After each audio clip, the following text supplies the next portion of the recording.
পাইতেছি আসলে, রাখবেন না কেউ, মিডিয়ায় কথা চলে যেতেছে, আমি ভয় পাইতেছি। তাবলীগেরও মনে হয় গোলের সময় চলে আসছে, কেননা হাদিস দেখলে এটাই মনে হয়।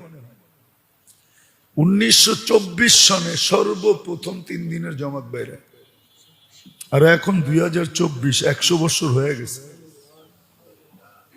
আর 100 বছরে ইসলামিক যে কোনো জিনিস নবায়ন হয়, তাজদীদ বলে এটাকে,